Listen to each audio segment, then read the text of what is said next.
As of right now, we are 1 minute away from liftoff.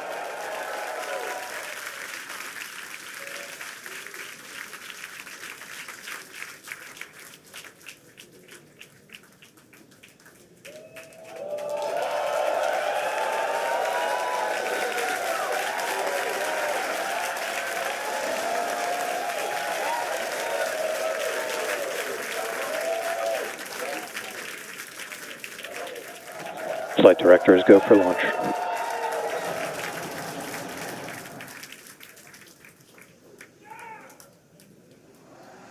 Best words you could possibly hear 20 seconds away from liftoff.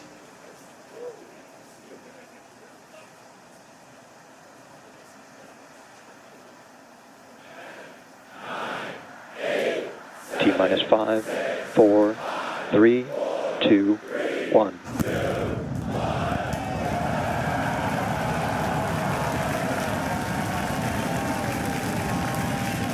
We have liftoff. Vehicles pitching downrange.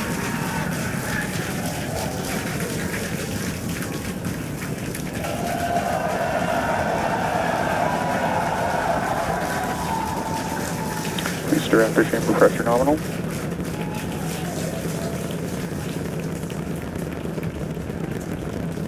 "30 seconds into the flight, the rumble's just starting to reach us here at launch control.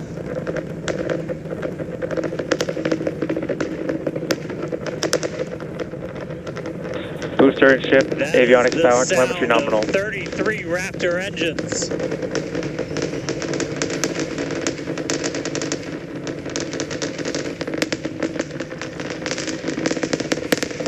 Max Q. Now pass through the maximum aerodynamic pressure, the most stress the vehicle's going to see on the way uphill.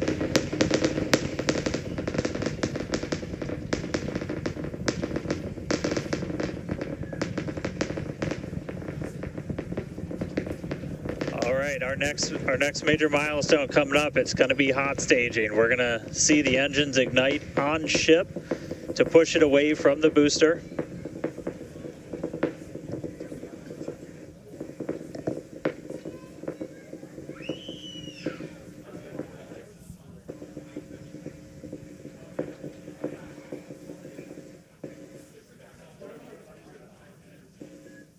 All right, so hot staging is going to be the next thing coming up. First, we're going to see the booster's engines start to shut down, all but 3.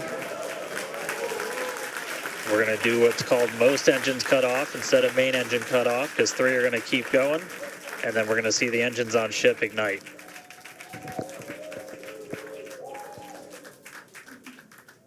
Right now, the tower team is doing their go, no go.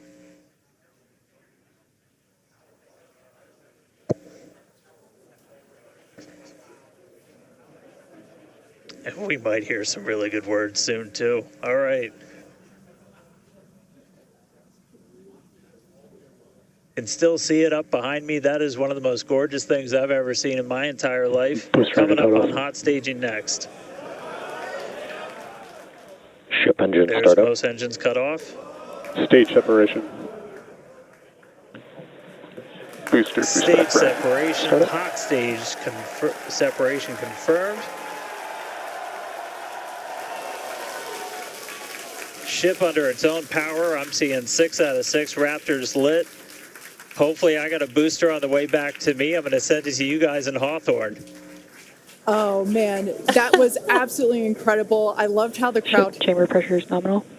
here in Hawthorne all went ooh at that first view of the blue flames from the booster. As you can see there, first stage currently performing, or excuse me, is now making its way back to the launch site. Again, we are Ship avionics power and telemetry nominal. the booster and the tower are both performing automated checks to make sure we are go for the booster to return to the launch pad for that catch. And once those are complete, the flight director. Booster, boost back burn, shutdown. Flight directors go for booster return.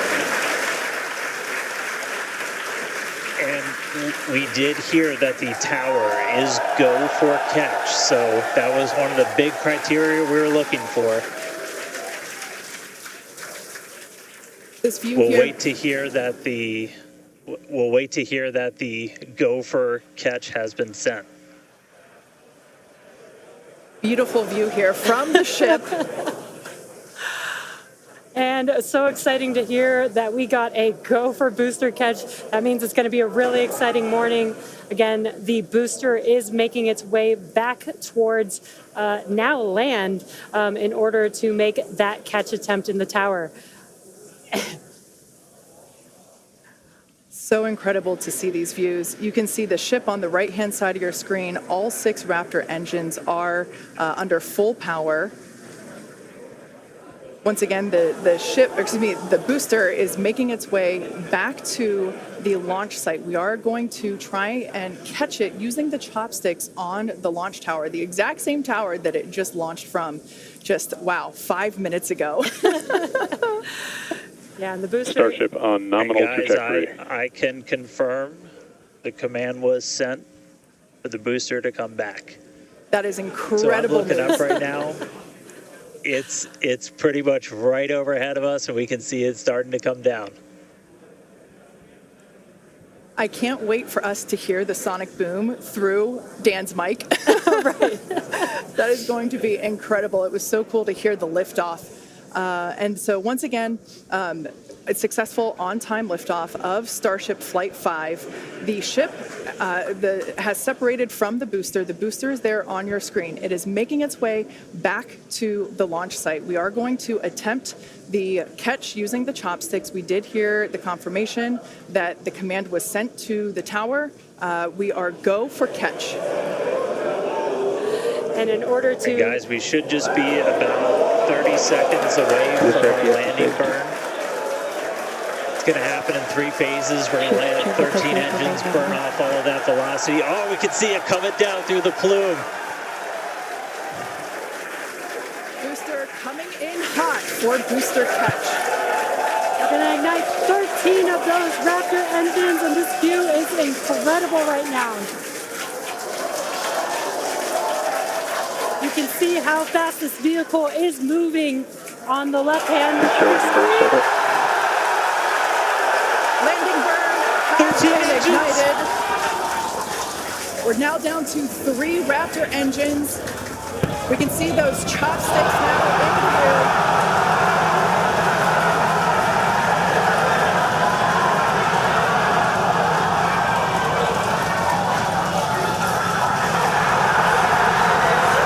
Booster landing burn shutdown. Mechazilla has caught the booster.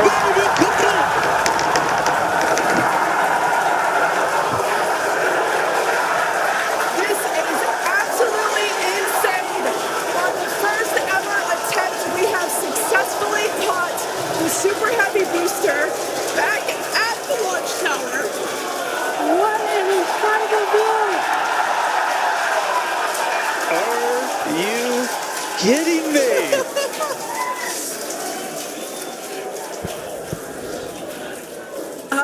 Dan, Wow. I don't know about you, but we're losing our stuff up Starship here. is turbo bed. Guys, I'm sorry. Like, even in this day and age, what we just saw, that looked like magic. Oh, wow. Damn, Wow. your view must have been insane. We are still going wild over here over this. Folks, this is a day for the engineering history books. This is a live view of the Super Heavy booster as it has just been successfully caught back at the very same launch tower that it just came from. Dan, I love this. You are reflecting exactly what everybody else here in Hawthorne, except maybe a little bit more because you got to see it with your own eyes. How was that? Ship We engine got cut it. off. Well, I mean, I can't even describe that. Oh, by the way, main engine cut off, ship's in orbit, but I am like shaking right now. That was, Yeah, This is not, Yeah, I mean, let's check in on ship. it's hard to believe that. Starship nominal orbit insertion. Oh, right. Exciting news there. It's hard to believe that, booster isn't the only excitement that we have today. Just confirmation there. A gorgeous view of planet Earth behind the ship. Yes, saved. And it is now in the orbit that we expected it to. This is just an incredible day. Live views there as the booster vents, some pressures there. That is a live view from the top of the tower looking at the chopsticks. I am still in disbelief. I'm trying to catch my tears just like the chopsticks caught the booster. It has been nonstop since liftoff. And we are all so excited about everything that's been happening so far this morning. With the booster having completed its job for today, we are going to take a short break for the next 30 minutes. We'll return back at T plus 40 minutes while the ship continues to coast before re-entry. Oh, man. And as with previous flights, Starlink may actually enable us to talk with the ship through re-entry with no communication blackout. We, of course, are still testing Starlink during this phase of flight, so nothing is certain. But if we do have views, we'll be sure to bring those to you live. Views or no views, we'll see you back here at T plus 40 minutes for coverage of Starship's re-entry, flip maneuver, landing burn, and splashdown.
Welcome back to Starship's 5th flight test. It has been an exciting day so far.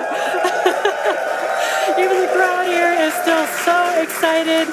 We lifted off from Starbase at 7:25 a.m. Central Time. The Super Heavy booster and ship had a successful separation, as well as a good boost back burn and good separation of the hot stage adapter. The Super Heavy booster then completed the landing burn with 13 Raptor engines igniting and slowing down the vehicle perfectly for Mechazilla to catch the Super Heavy booster for the first ever land recovery of the vehicle.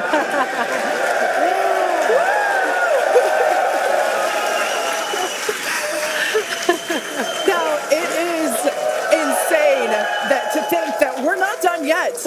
We still have, in about 48 minutes, the ship will re-enter. Oh, the flap, all the flaps that will today, not that could. The ship will re-enter the Earth's atmosphere. Now, as a reminder, one of the main goals of today's test flight is for the ship to make it through the extreme heat of re-entry and to do so in a controlled manner. We learned a lot about this phase during Flight 4 and, as a result, completely reworked the heat shield, but more on all that in just a minute. Now, re-entry is typically a portion of flight where we don't have communications with the spacecraft because re-entering, it'll be re-entering at about 8 kilometers per second, or about 5 miles per second of roughly orbital velocity. Now, those speeds, the spacecraft moving through the atmosphere results in friction and creates a plasma field around the vehicle. We saw this in action on Flight 4 thanks to Starlink, and wow, it was breathtaking. The blanket of plasma ends up distorting communication frequencies, so it's not uncommon to experience brief blackouts in communication, but hopefully that's not the case today. And Kate, that's where Starlink has just kind of been just the unsung hero and the MVP of this test campaign. I mean, it's able to give us data, not just awesome video, but also data in real time as we're going through reentry. I mean, this is something that throughout the history of spaceflight just hasn't been possible. And this is an environment that is so unforgiving, so hard to model, so hard to understand. And for the first time ever, we're able to literally watch as it unfolds in real time, get that data in real time. And we're able to do that with Starlink. And it's great for us because we get to see something. We get to see the greatest light show on the planet or off the planet. But what it means for this program, we're able to learn tremendous amounts about our heat shield, our angle of attack, everything that we're doing as we're coming in through the atmosphere at hypersonic speeds. And it's, you can't just thank it enough. And also special shout out, you're going to see some additional flap camera views. We've got a really amazing team of avionics, cameras, electronics, software people who made all that possible. And so hopefully they're going to give us an even better show on the way in today as we're coming in at about 5 times the speed of sound.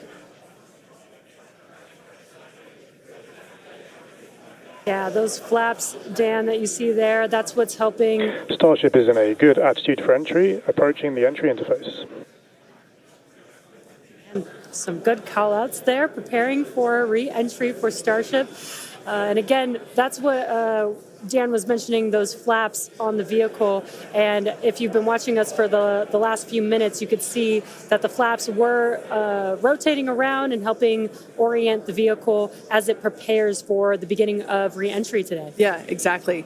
Re-entry will be enabled by that heat shield that you see on the bottom half. That heat shield is made up of 18,000 hexagonal ceramic tiles, and they are designed to insulate the vehicle during atmospheric entry. At that point in time, temperatures can be as high as 26,000 degrees Fahrenheit or about 1,400 degrees Celsius.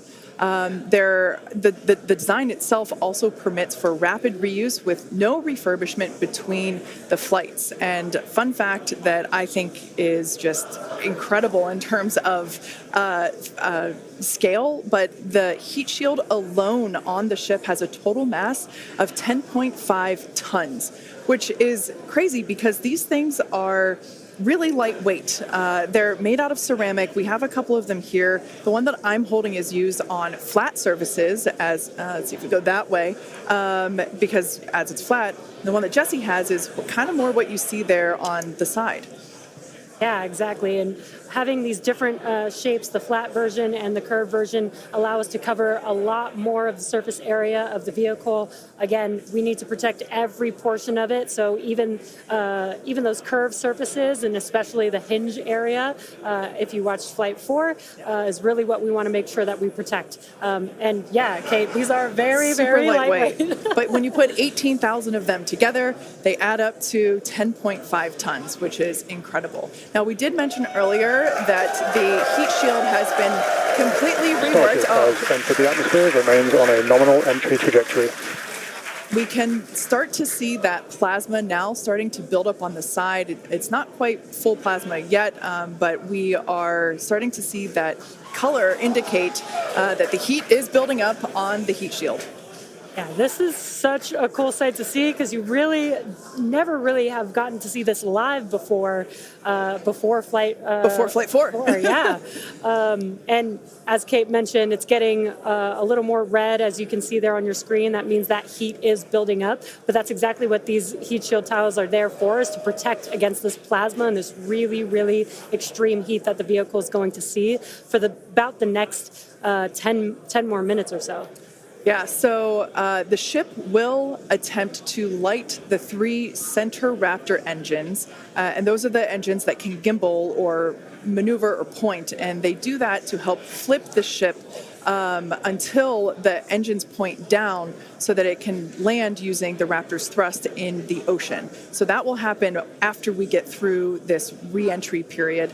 Again, now starting to see. And we also might start to see the flaps actuate a little bit here as the vehicle controls its roll during re-entry. That was one of the main learning points from Flight 3 was the roll control didn't work quite as well as we wanted it to. We learned that we needed some redundancies. So we added more roll control thrusters, and we'll see those in action as well today, as that was a Flight 3 learning that worked better on Flight 4 and still enabling that same design today. Yeah. Starship has passed through 85 kilometers altitude. Flaps now have control of the vehicle. Great call out. As Kate mentioned, the flaps are controlling the attitude of the vehicle. And I love these views because it looks so calm. Everything is relative, right? So relative to this camera on the ship, it looks so calm and smooth, but the vehicle is traveling extremely fast. You can see the speed on the bottom right-hand corner of your screen. Starship is designed to land on Mars where there are no runways or other humans to help out. So we also want rapid reusability. So we're doing propulsive landing instead of a more traditional means like parachutes. And so we will use the engines on this vehicle to help slow the vehicle down for a vertical landing. Yeah. Now, entry is going to basically happen in 5 phases. The first is low drag. That lasts for about 3 minutes. Next is high heating, and that beginning when heating increases above the heat rate breakup limit. That lasts for about 10 minutes. We then have high dynamic pressure. Starship will continue to slow down and experience increased aerodynamic loads during that phase, and that will happen before reaching Mach 1, about a minute after. Starship is approaching the peak heating phase of entry, remains on a nominal trajectory. Okay, so that was phase 2 that he just called out, that I was mentioning. After peak heating is that dynamic pressure around Mach 1, and that will last about a minute after leaving the hypersonic area, and then we go into subsonic, and then, of course, landing burn. Wow, what an incredible view. The colors are so amazing, and the colors actually also tell you a little bit about the temperature that the vehicle is seeing as well. So I think that's pretty cool that we get this amazing live visual. Speaking of live visual, the flap, we have more views, more cameras on board Starship, as Dan mentioned a few minutes ago. We are hoping that all 4 flaps will stay more intact than they did last time. We did make some changes to the design in order to help enable Starship this. is now experiencing peak heating, remains on a nominal entry trajectory. Great news there that Starship is continuing along the path that we intended it to fly. You can keep track with how fast it's going and how high it is above Earth using the display that is there on the bottom right-hand side of your screen. And guys, this is where we're really going to see a lot of those improvements from Flight 4 really come into action. Is you guys kind of talked about, so it's called the static arrow. Those are kind of the poke out points on the flaps. Those get exposed to some pretty extreme heat environments, and so we added some additional, basically made it a lot more robust for the thermal protection there. And we learned not just from visuals and stuff like that. We had those missing tile tests on Flight 4 where we intentionally left some out, kept in some backup layers. They're called ablatives, which means they just gradually melt away to help dissipate the heat. And we've got an entire layer of ablative underneath the tiles on this Starship today. So even if you get a gap in a tile or a tile is broken, anything like that, we've got essentially backup options. And what we're really trying to do today is do an on-target landing. As we lost the flaps, you lose a lot of your control, and so we didn't land right on target last flight. This time we're trying to really nail the target within just tens of meters, and that'll just be a really huge step on feeling like we're closer to bringing a ship back. Obviously, there's a lot of work before we get there, but we just caught a booster. We're going to start looking real soon at when we can catch a ship. So the view on your left is as a helicopter passes by Dan, bound at Starbase. The view on your left is a camera that's positioned near the nose of the ship, looking basically down toward the flap. The view on the right is looking perpendicular to the flap. So we're looking basically bird's eye view onto the flap on the left-hand side, and then a worm's eye view from the side with that view on the right. Yeah, sorry about that, guys. Maverick just buzzed the tower. He might be coming back, so. Now, these views brought to us by Starlink. It's incredible that we have this high definition capability. In fact, that view on the left. Starship is now halfway through the peak heating phase of entry, remains on a good trajectory. So great news there, hearing that we're about halfway through the peak heating phase. Like I said earlier, this lasts roughly 10-ish minutes. And we did hear earlier that the flaps have control of the vehicle, so also good news there. You know, it is incredible that we've basically had views the entire time. Right, yeah, thanks to Starlink. My memory did black out a little bit after booster catch, so I think we had views. But, you know, all through the coast phase, we had some beautiful views of planet Earth behind the ship as it was in its orbit. Yeah, and I also do want to point out on your right-hand screen, we've got a more encompassed view of the flap. As we watched in flight Flight 4, the hinge area was the area where we got a little bit of that burn through. This view, this new camera view on the ship, will help us be able to visually see more of what's happening in that area. And again, we have improved our heating tiles, and so hopefully we've protected the hinge a lot better this time. Landing chill has started. But again, these views are additional to the data that we get on these flight tests that help enable us kind of put the data that we get in the computer to the visuals that we see and try and align those and use that for improvements in the future. Now, we heard a call out there saying that engine chill has begun. This is an indication that we are starting to flow a little bit of the super cold liquid oxygen through the hardware, through the Raptor engine, specifically the turbo pumps, to help ensure that the hardware is at the right temperature before we give a full push, a full flow of propellant at engine startup. So all of that to say, we are getting closer to the landing burn. We definitely are. And again, if you look at the bottom right hand of your screen, you can see the altitude that the ship is, and it has been slowly making its way closer and closer to Earth. We're currently at about 63 kilometers from planet Earth, and you'll see that number trend lower and lower as we get closer and continue through this reentry. Yeah, this is going to go on for a little, actually a while longer. We have about 10 minutes or so, roughly, before we execute the landing, the ignition for the landing burn, starting with the landing flip.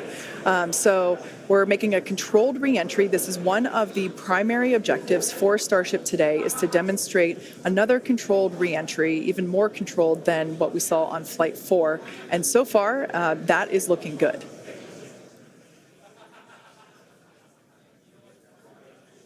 And then as we start to really get lower, we're going to start seeing the atmosphere's effects start to take place, and that's when we'll be dropping our speed down closer to the speed of sound. You'll see the flaps start to maneuver. We were able to do a landing burn on Flight 4, which kind of caught all of us off guard. It was pretty incredible after seeing the flaps survive through.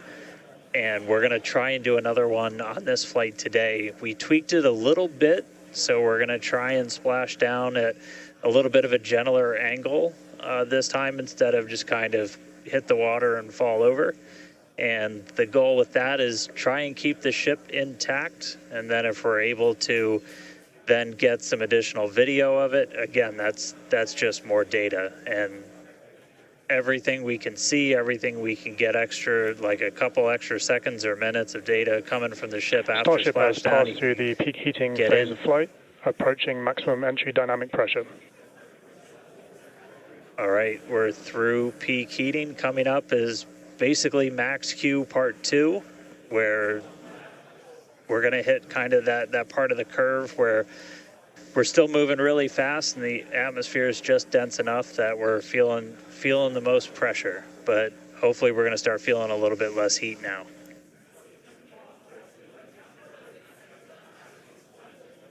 Looks like we got more views of each of the flaps on the ship as it's making its way back down to Earth.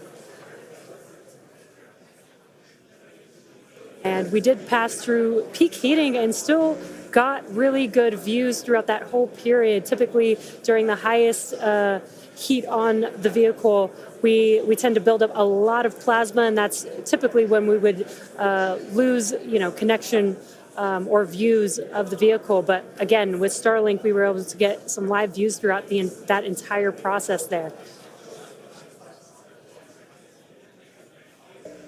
And we're coming up, we'll start hearing a couple more milestones in about 4 minutes or so, when we start getting down to like the transonic, the subsonic, when we're starting to move closer to and beneath the speed of sound. And I mean, we're getting live views, we're getting live data. We've got a couple additional tests on this one today where we left off some missing tiles again to test some additional backup layers. We also have, I don't know if we can still quite see them in this view, but you may have noticed we had some kind of silvery looking tiles on Starship as well. and those were pretty much standard tiles, but they were wrapped in aluminum, and it was a pretty simplistic, straightforward one where aluminum starts to melt at roughly the same temperature where steel starts to lose its strength, not necessarily melt. And so if we see stuff melting, we know what our steel is going to be exposed to. But yeah, 59 minutes since launch, should be coming up on transonic and everything just about 3 minutes. Now the views here, we have coverage of all 4 flaps. We can see, so for those that perhaps didn't catch a glimpse of the vehicle before liftoff, there are 2 flaps at the forward end and 2 flaps at the aft end. The larger camera view that is there on the right-hand side of your screen, that is a view of one of the aft end or the bottom end flaps. We can start to see some heat buildup and peeking through on one of the flaps there in the top left-hand corner of your screen.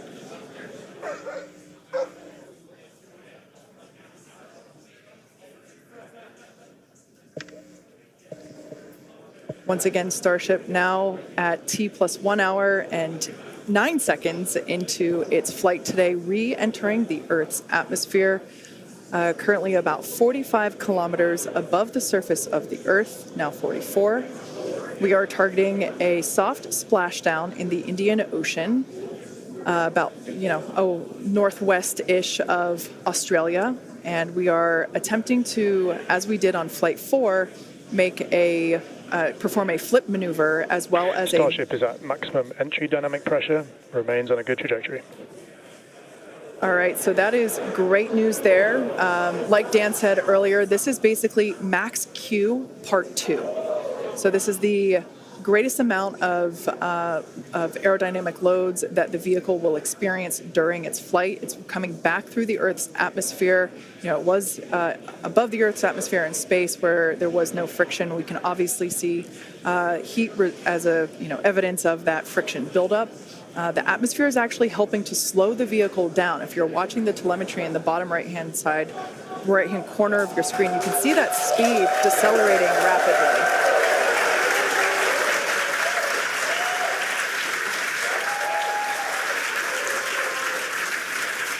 Now, the 4 flaps on the ship help steer the vehicle, and one of the main objectives for the ship today is to demonstrate controlled re-entry during this phase of flight, this re-entry phase.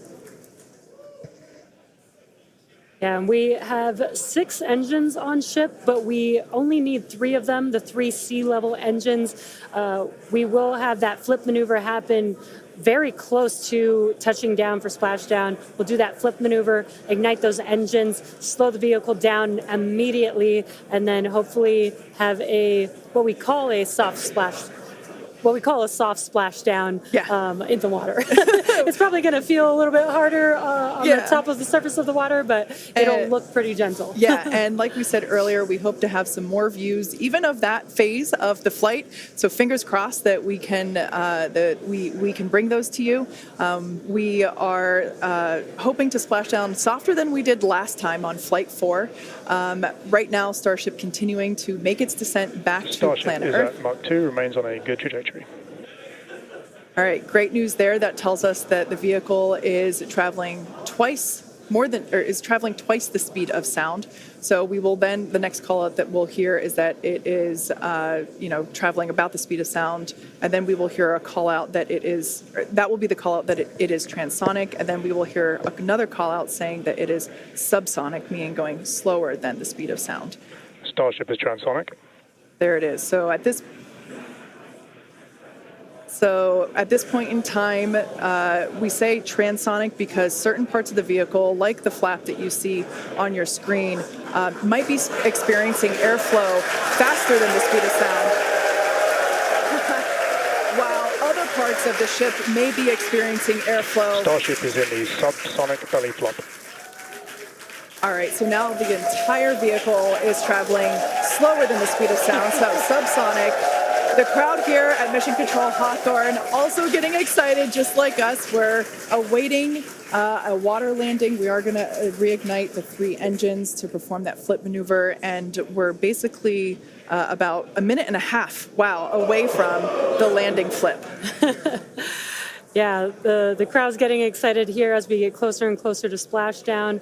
Again, just about a minute away from the expected splashdown, so we should see a lot happening coming up here shortly.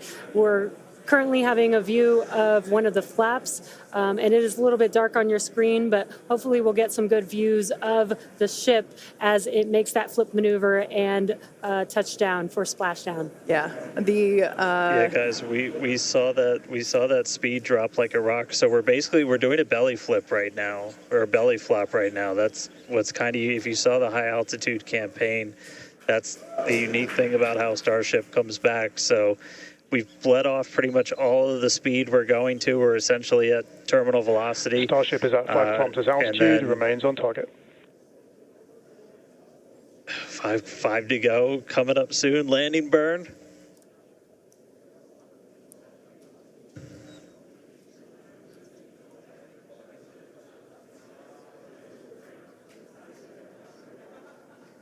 Two kilometers away. Starship is on target, approaching landing burn startup. So keep an eye on the bottom right-hand side of your screen as well. That will be the indicator when the Raptor engines ignite, if we are unable to see that illumination ourselves. Landing burn startup. What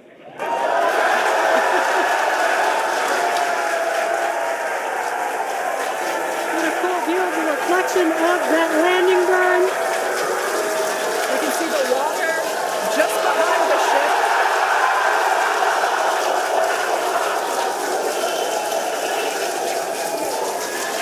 Starship has landed. An incredible view. I think it is safe to say we have a ship in the water. Touchdown! That is a live view from the ocean surface.